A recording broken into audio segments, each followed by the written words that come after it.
because Seder Sichos went very late, and Bacharim, we weren't able to Makayim the Mashiach Shir, since it was every other day. It wasn't like a definite thing, because we couldn't do it every day, so Bacharim didn't know what to do, so we were trying different things, like they did a chabura of learning every now and then, and sometimes they had for bison, and they would give it out to people who did only chavrusas in Yanei Geulah Mashiach. They tried different things.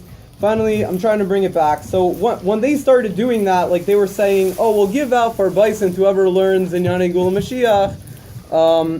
I didn't have a chavrusa every time that they did it, but even when they were doing it, I didn't have a chavrusa, and I was trying to learn Likkutei Torah.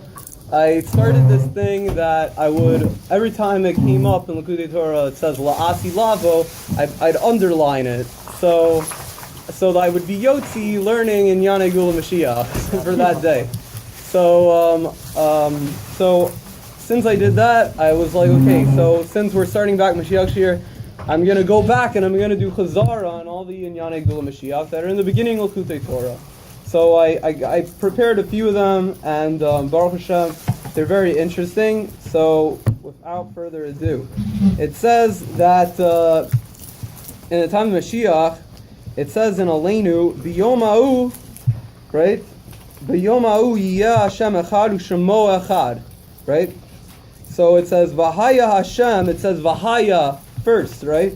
So there's a question over here. It says that it says B'yom ha'u yiyeh Hashem echad u'shemo echad. So it says, meaning that the level of Hashem's name, Vav K, the last part, that's the level we have now. This is like we have Yerushalayim Shamata, which is a whole Indian that everything down here is mirrored Lamaila, right?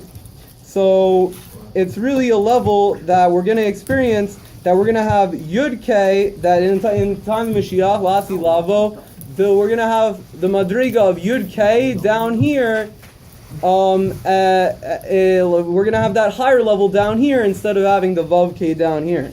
That's why in Aleinu it says, it says, B'yom ha'u yiyeh Hashem echad u'shemo echad, v'haya Hashem l'melech al kol ha'aretz, right? It says v'haya first, meaning that the Vav K comes, is going to be the level of Yud K, right? So there's just a really interesting inyan over there. And these saying the main inyan over here is that it's really, this is what it means to have a dir b'tak toinim, is that it's going to be the level of Yud K down here as like it is Lamaila. It's going to be a revelation Lamata as it is Lamaila. So that was just one inyan. Now the next inyan is also a similar inyan to dir b'tak toinim. So that was from Parshas Pekudei. Now we're going to go to Vayikra in Daf Hey, Amud Aleph, and Beis. So it says, let's see. Right. Okay, so there's a beautiful mimer over here in Vayikra that it's explaining how they salted the zvachim.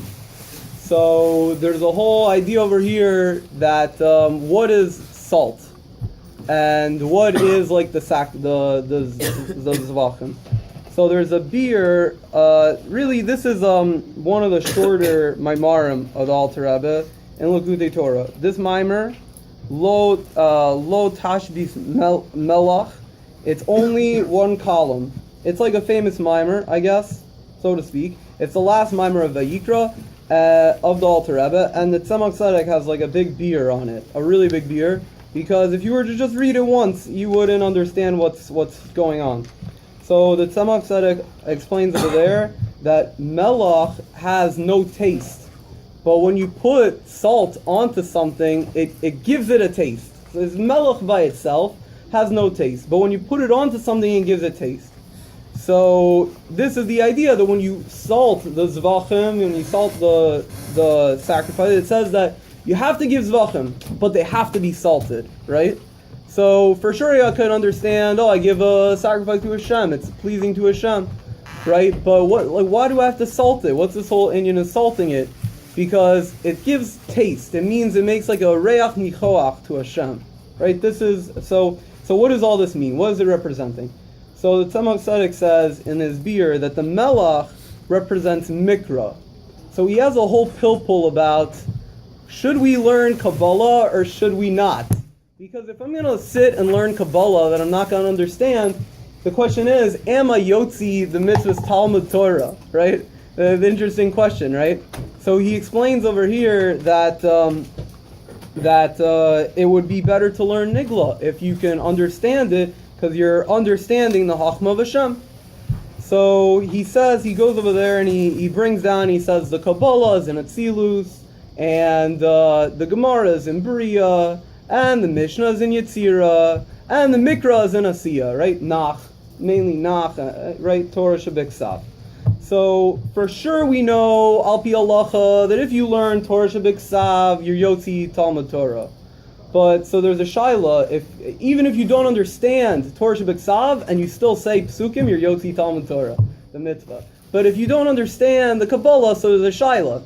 So over here he's saying a great inyan that you should always learn Mikra right before you learn Chassidus or Kabbalah, because then you'll be Yotzi no matter what. It's a very interesting inyan. It's like the melach is like the salt is like the Mikra.